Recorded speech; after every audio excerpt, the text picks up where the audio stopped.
Bienvenue sur Géopolitis. C'est un pays où le concept même de démocratie est à la fois nouveau et mérité.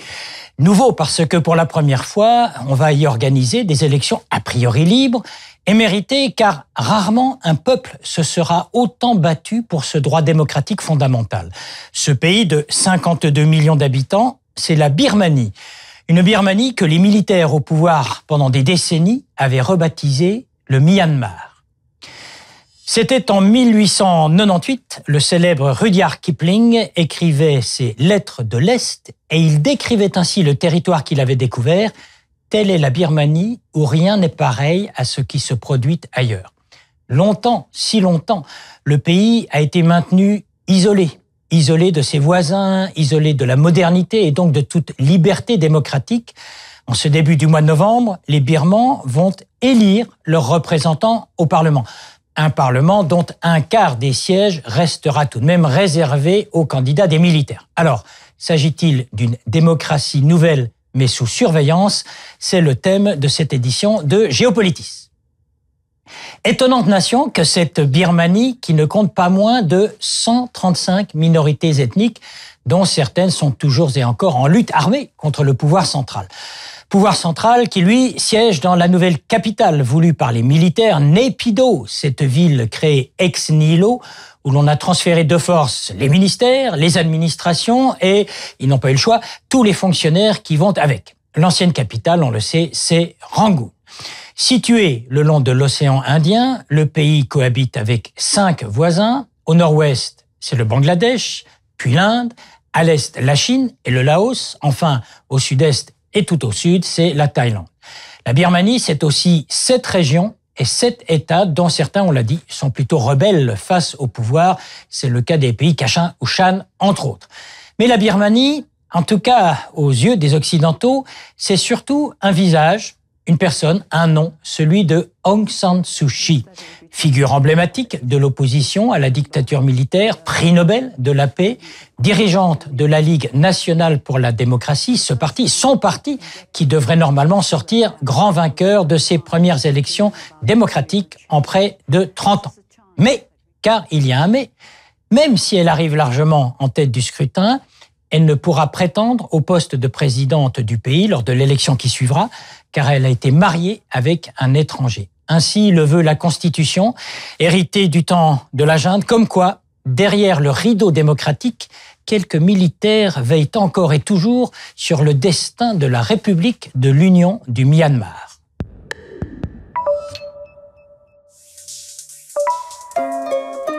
« 1948, c'est l'indépendance du pays, jusque-là sous tutelle britannique, indépendance dont l'un des artisans aura été, avant son assassinat, le leader Aung San, le père d'Aung San Suu Kyi.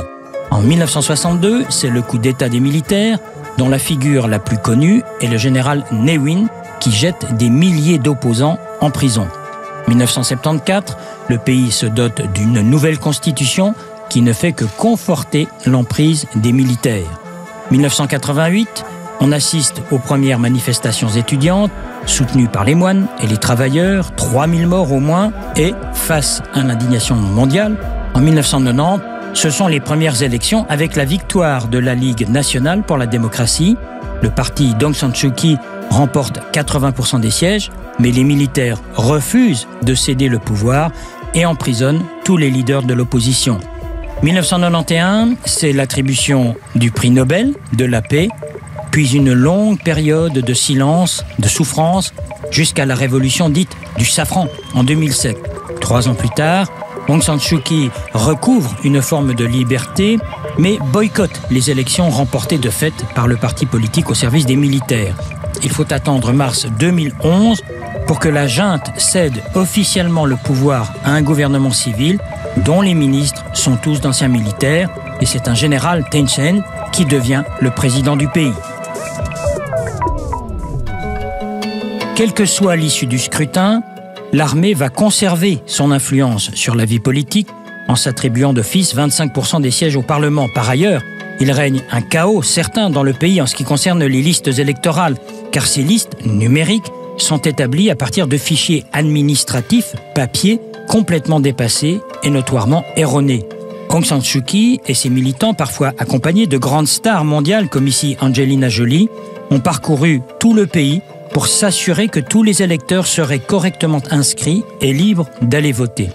Autre difficulté pour organiser ce scrutin, la multiplicité des ethnies, 135 minorités qui représentent un bon tiers du pays, a priori un grand réservoir de suffrages pour la Ligue nationale pour la démocratie, mais qu'il est d'autant plus difficile d'atteindre que certaines régions sont toujours en conflit ouvert avec les autorités et réclament plus d'autonomie. L'invité de Géopolitis, Mathias Hubert, qui est responsable des éditions Olisan. Vous avez publié d'ailleurs un guide sur la Birmanie, fort documenté. Vous y êtes allé combien de fois en Birmanie ? Une trentaine de fois. Une trentaine de fois. Alors, avant la période très, très délicate avant et après 88, avant le coup d'État. Avant les émeutes, oui. Voilà. Et après 2011, depuis que le régime s'est un peu démocratisé. Vous dites un peu démocratisé. On sent tout de suite une réticence. Ces élections, c'est de la vraie démocratie ? C'est une façade de démocratie ou c'est déjà un pas vers la démocratie, ce qui serait pas mal ? La Birmanie, elle sort d'un demi-siècle de dictature militaire plutôt féroce. Et on ne peut pas s'attendre à ce qu'un pays qui n'a pas connu, ne serait-ce que l'ébauche d'une démocratie, devienne démocratique du jour au lendemain. Donc, ce à quoi on assiste aujourd'hui, c'est un premier pas, peut-être, vers ce qui va être un régime plus démocratique d'ici quelques années. Mais pour le moment, on est très loin d'une démocratie à l'Occident. Donc, les militaires n'ont pas complètement tort lorsqu'ils disent « on va vous accompagner sur la voie de la démocratie ». Il y a un bout de chemin ensemble à faire. C'est sûr. Ouais. Les rapports de force étant ce qu'ils sont, les militaires ne vont pas dégager de la scène de sitôt. On n'a qu'à regarder la Constitution qui régit les élections de la semaine prochaine. Oui. Elle accorde un poids absolument démesuré aux militaires. Il y a 25% des sièges à la Chambre basse et à la Chambre haute qui sont réservés à l'armée. Et ces gens ne sont pas élus, ils sont nommés par le commandant en chef de l'armée. Mais enfin, ils n'ont quand même pas forcément la majorité. Non, ils n'ont pas. Pour le moment, ils n'ont pas la majorité. Ils l'ont dans l'actuel gouvernement. Ils ont la majorité parce que la Ligue nationale pour la démocratie n'a pas participé aux élections de 2010. Tout à fait. Elle a participé aux élections partielles de 2012 et elle a 40 sièges sur 600. Donc, c'est rien. Pour le moment, le rapport de force est militaire associé à l'USDP, donc le parti des militaires, qui ont une écrasante majorité. Alors, on nous dit que Aung San Suu Kyi, puisqu'on va beaucoup parler d'elle, va remporter ces élections, mais pour autant, c'est pas elle qui va diriger le pays, c'est ça. Son parti va être majoritaire, mais c'est pas elle qui va gouverner le pays. Ça, de toute façon, elle ne va pas gouverner le pays parce qu'elle n'a constitutionnellement pas le droit. Elle a des enfants avec des passeports étrangers et ça l'empêche de devenir présidente du pays. Ça, c'est une vieille clause que les militaires ont gardée. Non, c'est une clause qu'ils ont ajoutée à la Constitution de 2008 parce qu'ils voulaient, c'était expressément pour empêcher Aung San Suu Kyi de devenir présidente. Ils n'avaient même pas besoin de dire être marié à un étranger parce qu'auparavant c'était ça, mais son mari étant mort en 2000, il suffisait de dire avoir des enfants qui ont un passeport étranger pour la barrer de... Mais elle le dit, elle veut être présidente. C'est ça qui est surprenant, parce qu'elle a donné une interview il y a une quinzaine de jours à une télé indienne, et elle a dit « Si nous avons la majorité, je vais gouverner ». Mais je ne vois pas comment, constitutionnellement, elle peut gouverner. Parce qu'elle n'a pas les moyens. En Birmanie, il y a le président, mais il n'y a pas de premier ministre. Donc, le pouvoir exécutif et de représentation, c'est le président. Qu'est-ce que les militaires vont lui laisser faire, alors, si elle ne peut pas gouverner ? Est-ce qu'elle peut quand même changer la vie démocratique de ce pays ? Je ne sais pas quelles sont les intentions des militaires, mais ce qu'on pourrait imaginer, c'est qu'elle devienne ministre des Affaires étrangères ou ministre des Affaires ethniques, peut-être, où elle pourrait jouer un rôle. Mais il semble qu'elle n'ait pas envie de se contenter de ce rôle-là. Elle veut vraiment être présidente. Et pour le moment, c'est plutôt mal parti, parce que vous avez dit que la NLD va remporter les élections. En voix ? Peut-être, c'est même pas sûr. Parce que le parti actuel, le parti des militaires, a plutôt bien joué ces derniers temps. Ils ont bien géré la crise de l'inondation de cet été, ils ont fourni une aide efficace, ils ont apporté des biens de consommation, surtout aux citadins évidemment, mais des biens de consommation dont les gens n'osaient pas rêver il y a 3-4 ans. Il y a des téléphones portables partout. Il y a 10 ans, une carte SIM coûtait $20 000, il y a 5 ans... $20 000 une carte SIM de téléphone ? Il y a 10 ans, il y a 5 ans, $5 000, aujourd'hui c'est $1,50 franc.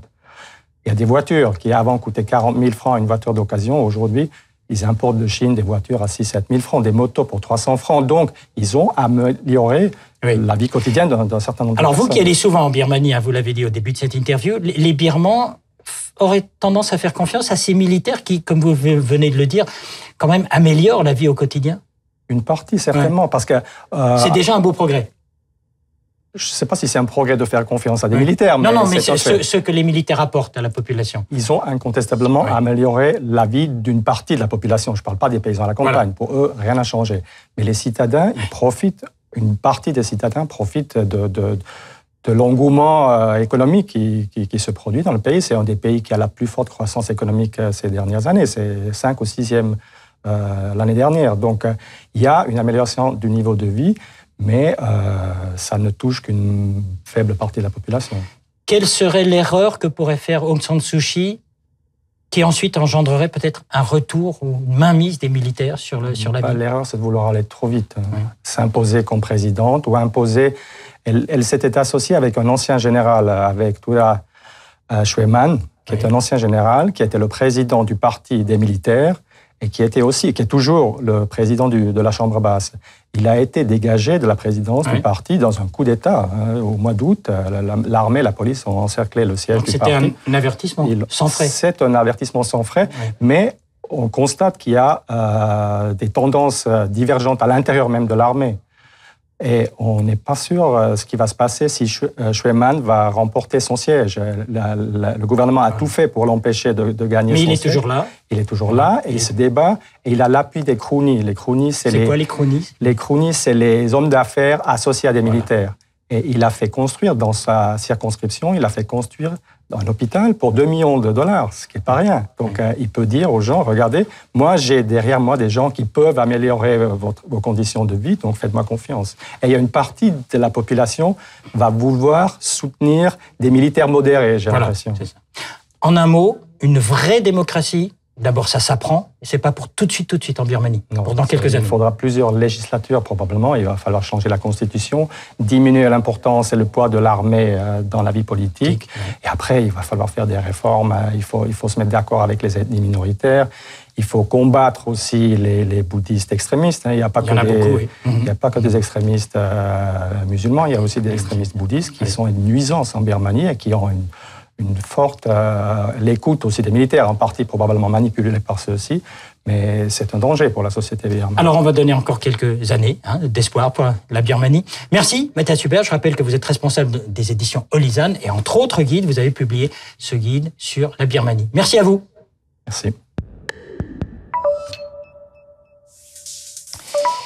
C'est le grand silence. Officiellement, en Birmanie, on se refuse à parler ouvertement de la question des Rohingyas, cette minorité musulmane forte de 1 300 000 âmes, une minorité devenue apatride dans son propre pays, persécutée, rejetée et contrainte à l'exil. Le régime de Naypyidaw s'en tient à sa position. Ces gens-là sont en fait des réfugiés venus du Bangladesh et n'ont donc pas leur place dans le pays. À ce jour, les Nations Unies, qui dénoncent ce rejet massif et meurtrier, a comptabilisé 120 000 Rohingyas sur les routes maritimes de l'exil. Et ce qui frappe, voire qui choque la communauté internationale, c'est ce silence qui n'est pas le seul apanage du gouvernement birman. Aung San Suu Kyi elle-même n'a pas pris, en tout cas publiquement, la défense des Rohingyas. Du reste, il y a chez certains moines bouddhistes une tendance actuelle à attiser la haine vis-à-vis de cette population musulmane.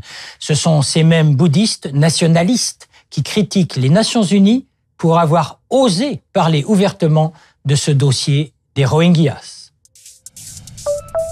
Et sur la page web de Géopolitis, préparée par David Nicole, vos commentaires et réactions à cette édition consacrée aux élections en Birmanie, de la vidéo, des sites internet, de l'infographie, notre rubrique Vue du passé, la possibilité de podcaster cette émission de la RTS. Et vous êtes toujours les bienvenus sur Géopolitis.